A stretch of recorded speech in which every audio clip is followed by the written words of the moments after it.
देखिए अच्छा, आज हम स्टार्ट करने वाले हैं last application according to NCERT. आपका गॉस के आपकी लास्ट एप्लीकेशन है ये। इलेक्ट्रिक फील्ड निकालेंगे हम लोग। हॉलो बोल दो आप, स्फेरिकल शेल बोल दो या सॉलिड मेटल, तीनों के लिए एक जैसा ही निकलता है तीनों केस। तो हमें क्या देखना है, एक हमारे पास मेटालिक हॉलो बॉडी है, ठीक है, इसे शेल बोल दीजिए, एक ही बात है, कोई फर्क नहीं पड़ता उससे। ये जो मैं शेड कर रहा हूं ये आपका मेटल वाला पोर्शन है, यानी मेटल वाला हिस्सा है ये, ठीक। और इसके सरफेस पे रखा हुआ है चार्ज जो कि इस तरह डिस्ट्रीब्यूटेड है, इस तरह। थोड़ा गैप में बना लेता है ऐसे करके बड़ा बड़ा ये। और इसका जो रेडियस है वो मान लीजिए आपका स्मॉल बड़ा आर है ये, ठीक है। तो पॉजिटिवली चार्ज हॉलो स्फीयर है, ये मेटल का है आपका, तो फील्ड इससे ऐसे निकल रही होगी, ऐसे बाहर की तरफ बेटा जी, ऐसे बाहर की तरफ, यहां पे बाहर की तरफ।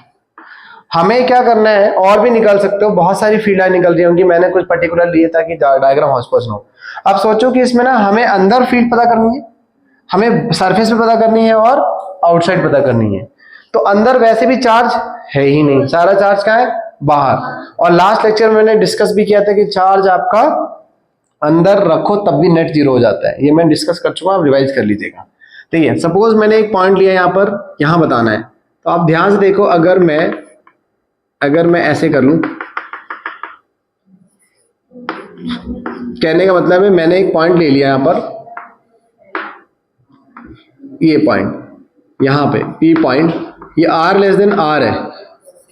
R लेस देन R का क्या मतलब है, R लेस देन R का मतलब क्या होता है हमारा, कि आपका इनसाइड चला गया, क्या चला गया, इनसाइड चला गया, इनसाइड, ठीक है। तो ये O है, मतलब आप अंदर की तरफ देखें, आप अंदर यहां भी हो सकते थे, यहां भी हो सकते थे, यहां भी, मैंने कोई रैंडम ले लिया। तो ये मेरा गॉसन सरफेस है, क्या है ये, गॉसन सरफेस। ध्यान रखिएगा सब कुछ 3D में चल रहा है। और एक गॉसन सरफेस मुझे लेना है बाहर की तरफ,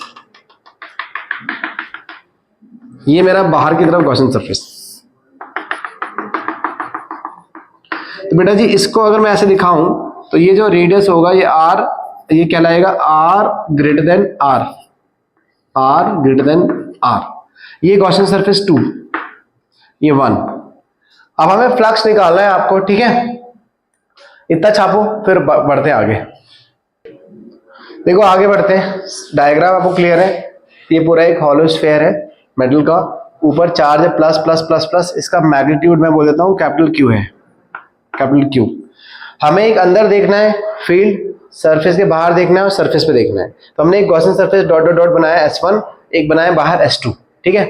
हम सबको पता है कि स्फीयर के केस में आपकी अगर इलेक्ट्रिक फील्ड इधर जा रही है, सी इलेक्ट्रिक फील्ड इधर जा रही है, और एरिया वेक्टर भी किधर बनेगा आपका, इधर ही बनेगा, है ना। एरिया वेक्टर भी आपका इधर ही बनेगा, तो हर जगह पे एंगल कितना बनने वाला है, DA के साथ 0 एंगल। यानी इलेक्ट्रिक फील्ड की डायरेक्शन और एरिया वेक्टर किसी भी सरफेस पे बनाएंगे अगर आप, तो हर जगह 0 एंगल बनेगा। तो मैं सीधे सीधे लिखता हूँ, थीटा क्या होने वाला है, 0। पहला कंडीशन क्या है, R लेस देन R, मतलब अंदर की बात चल रही है, यानी हम अंदर बैठे हुए हैं, यहाँ पर कहीं देखना चाह रहे हैं, ठीक है। हम बोलेंगे बाय यूजिंग गॉस लॉ या गॉस थ्योरम बोल दीजिए। ये देखिए इलेक्ट्रिक फ्लक्स क्या होता है, E डॉट DA ऐसे equal to Q by epsilon naught, और ये एनक्लोज्ड इक्वेशन नंबर 1 है। तो ध्यान से सुनिएगा, आपको LHS निकालना है, एक्चुअली निकालनी इलेक्ट्रिक फील्ड है, चार्ज हमको पता है बड़े Q के बराबर है, ठीक है। तो फिलहाल एक बात समझो, सबसे पहली बात, अगर E निकालना है तो पहले Q पता होना चाहिए। तो एक बात हो, इस स्फीयर के अंदर जो छोटा वाला स्फीयर है, गॉसियन स्फीयर है, गॉसियन स्फीयर इमेजिनरी होता है ना, तो उसके अंदर आपका नेट चार्ज कितना है, 0, क्योंकि वहां पे कोई चार्ज है ही नहीं। तो सारा का सारा चार्ज है कहाँ हमारा, बाहर सरफेस पे। तो इसका इंटीग्रेट करके भी फील्ड क्या आने वाली है, फील्ड क्या आने वाली है हमारी, 0। अगर आप इंटीग्रेट भी करोगे तब भी 0 ही आएगा, क्योंकि E बाहर लोगे, इंटीग्रेशन एरिया करोगे, एरिया का इंटीग्रेशन क्या होता है सरफेस पे, 4πr²। तो कोई फायदा नहीं है, क्योंकि चार्ज क्या है हमारा, 0 है। यानी Q नेट बोल दो इसको, या Q एनक्लोज बोल दो, मतलब हमारा जो गॉसियन सरफेस हमने लिया है इसके अंदर कोई चार्ज नहीं है, तो नेट फील्ड भी क्या होगी, 0। सेकंड केस हमारा कहता है कि बेटा जी for R greater than R, इसे बोलते हैं हम आउटसाइड द स्फीयर, सॉरी, हाँ नहीं ठीक है चलेगा, ये भी चलेगा। तो देखो अब हमारा गॉसियन सरफेस ये है, ये बड़े वाले गॉसियन सरफेस के अंदर पूरा का पूरा स्फीयर आ चुका है ना। इस बड़े वाले गॉसियन सरफेस के अंदर ये पूरा स्फीयर है, पूरे स्फीयर पे कितना चार्ज है, कैपिटल क्यू। तो यहां पर आपने ये लगाना है E dot D A, integration लगाएंगे और यहां पे लिख देंगे क्यू एनक्लोज, यहाँ पर बड़ा क्यू है ना, या चाहे मैं लिख देता हूं यहाँ पर Q enclosed upon epsilon not, ये एनक्लोज लिखा है मैंने। तो यहां पे क्या होगा, ई एंगल कितना है इन दोनों के बीच में, डॉट हटाओगे तो cos 0 1, तो बेटा जी ई बाहर और इंटीग्रेशन कर लो एरिया का। किसी भी स्फीयर का सरफेस एरिया कितना होता है ना, और यहाँ पे कौन से आर होगा, बड़ा आर छोटा आर, छोटा आर, ये बाहर ले लिया मैंने ये बाहर लिया ना बेटा, स्मॉल आर वेरिएबल है। जैसे x इक्वल टू क्या होता है 1 2 3 ऐसे, मैंने मान लो कि इसके अंदर का मैंने जो एक्चुअल स्फीयर है 10 सेंटीमीटर का मान लो, अगर मैं 5 सेंटीमीटर लेता हूं तो मतलब कहाँ चला गया अंदर, अगर मैं 15 लेता हूं कहाँ चला गया बाहर। तो स्मॉल आर क्या है, वेरिएबल है, स्मॉल आर क्या है, वेरिएबल है। तो यहाँ पे अगर आप इसको इंटीग्रेट करेंगे तो क्या हो जाएगा 4 पाई स्मॉल आर का स्क्वायर और यहाँ पे क्यू बाय एप्सिलॉन नॉट। तो इसको जब सॉल्व करके आपको आ रहा है ई 1 अपॉन 4 पाई एप्सिलॉन नॉट, देखिए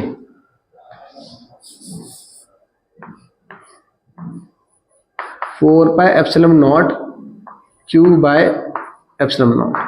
अब एक बात नोटिस कर रहे हो आप, सर ध्यान से देखो, अगर आप ध्यान से देखो तो ये है एक पॉइंट चार्ज की तरह लग रहा है electric field, but point charge में यहाँ पे जो आर होता था, सॉरी ये आर स्क्वायर था, यहाँ जो आर होता था, ये भी गलती कर रहा हूं मैं,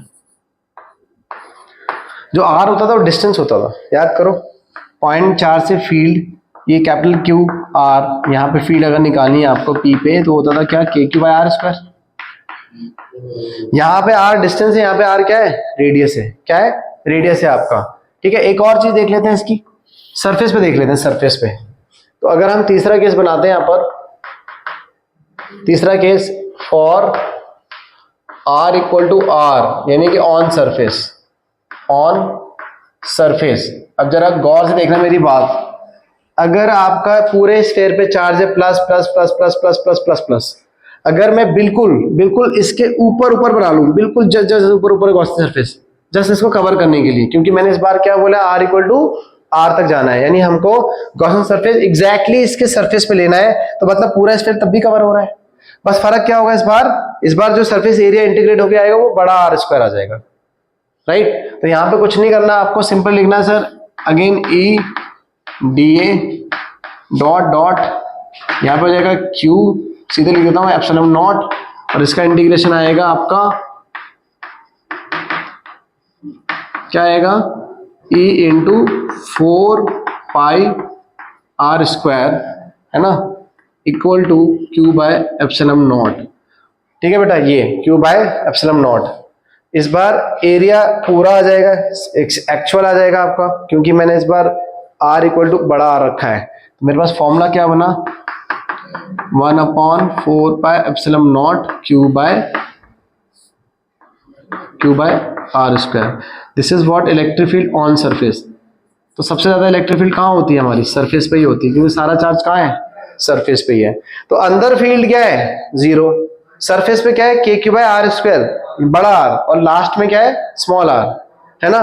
तो फील्ड बाहर यहां से निकल रही है, उससे पहले 0 थी, क्योंकि चार्ज है ही नहीं है इसके अंदर, क्योंकि सारा चार्ज कहाँ है हमारा, सरफेस पे। तो अगर आप इसका ग्राफ भी बनाएंगे ना, ई वर्सेस का ग्राफ, ई वर्सेस आर का ग्राफ बनाएंगे, तो बेटा अंदर तो डैश से बना दो, है ही नहीं, उसके बाद घटता दिखा दो ऐसे करके। ये है मैक्सिमम है ये, और ये है आपका ई इनवर्सली टू आर स्क्वायर, और यहाँ पे ये क्या है, ई 0, और ये क्या है, R equal to R position है, और ये क्या है, आर ग्रेटर देन आर है हमारा। ठीक है, तो ये रहा आपका डेरिवेशन, ये रहे फॉर्मूलाज, और वो रहा आपका ग्राफ। आई थिंक ये क्लियर है आपको, है ना, इतना छाप लो, छापो।